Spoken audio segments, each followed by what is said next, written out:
Et justement, pour analyser la situation en Espagne, on rejoint Fahd El Erraqi pour sa chronique politique hebdomadaire. Bonsoir Fahd. Bonsoir. D'abord, quelle lecture faites-vous des résultats des législatives en Espagne? Alors, c'est quelque part, en fait, on va dire que le fait le plus important de ces législatives, qui est cette puissante montée de l'extrême droite, était quelque chose de senti, de quelque part de prévu par les observateurs de la scène politique espagnole. Ils pronostiquaient justement cette percée, cette montée en puissance, parce que c'est la tendance un petit peu de ce qui se passe dans toute l'Europe ces dernières années. Il y a aussi la crise catalane qui accentue un peu plus cela, on va dire, pour le cas de l'Espagne. Et donc c'est justement ce qui s'est passé aujourd'hui. Vox, la formation ultranationaliste, comme vous l'avez dit dans le reportage, devient la troisième force politique du pays. Un parti qui compte, qui a son poids, qui peut peser dans les différentes coalitions possibles et imaginables. Surtout que de l'autre côté, on va dire, le parti de droite qu'on connaît tous, le Parti populaire, a lui aussi regagné du terrain après l'avoir cédé aux élections d'avril dernier. Il a remonté la pente, il a gagné quelque chose comme 22 députés. Donc ce regain ou cette montée des votes à droite s'est fait essentiellement dans la famille de droite, parce que les plus grands perdants de ces législatives sont le Parti libéral, Ciudadanos, qui est passé de 57 députés à 10. Donc c'est des voix de droite qui ont été portées vers d'autres partis, que ce soit le Parti populaire pour ceux qui ont peut-être estimé voter utile et constituer un parti, redonner à ce parti la force et la puissance de frappe pour éventuellement conduire un gouvernement, mais aussi ceux qui ont peut-être voté pour des raisons un peu nationalistes pour justement ce parti Vox qui monte en puissance.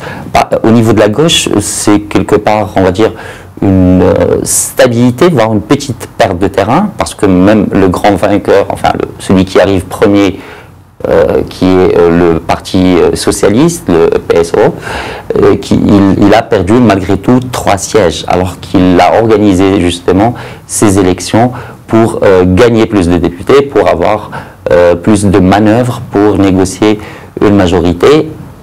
En parallèle, on va dire l'autre parti fort de ce clan de gauche, qui est un parti d'extrême gauche, qui est Podemos, a lui aussi perdu quelque chose comme 5 élus. Donc cette nouvelle configuration justement de l'échiquier politique était, on va dire, c'est pas ce qui était souhaité par Pedro Sánchez, le chef du gouvernement sortant, qui a poussé vers ces élections. Oui. Alors, justement, parlant de Pedro Sánchez, le Parti socialiste aujourd'hui arrivé en tête, est-il capable de former une nouvelle majorité? Comment ça va se faire, à votre avis?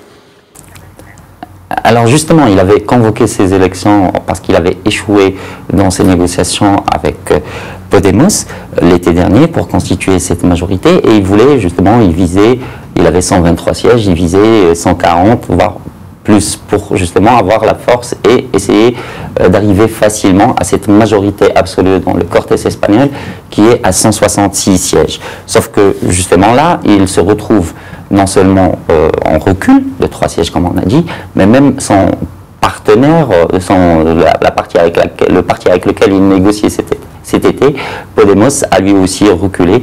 Donc maintenant, aujourd'hui, même à eux deux, ils n'arriveront pas, je veux dire, à un score de 176, à cette majorité absolue. Donc il va falloir non seulement que ces deux partis s'entendent, ce qui n'était pas le cas jusqu'à l'été dernier justement, mais aussi d'aller chercher du soutien et on va dire les voix, les sièges complémentaires pour arriver à la majorité chez d'autres partis, notamment les partis nationalistes ou les partis séparatistes plutôt, et c'est pas gagné.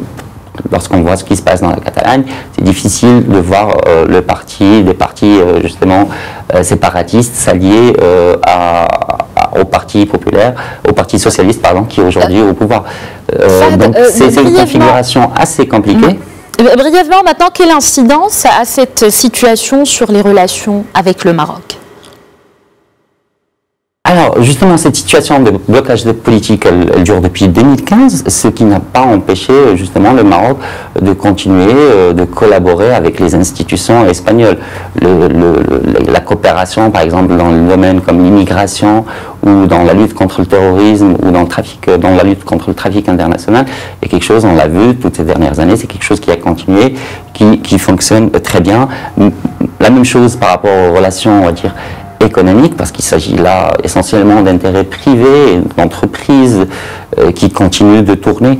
Donc, quelque part, la coopération entre Maroc et Espagne continue. Cela dit, bien sûr, que pour l'Espagne, qui est la 4e économie européenne, cette situation de stabilité politique la prive justement de pouvoir élaborer par un gouvernement une vision à moyen terme pour renforcer ses relations avec ses partenaires dans le Maroc.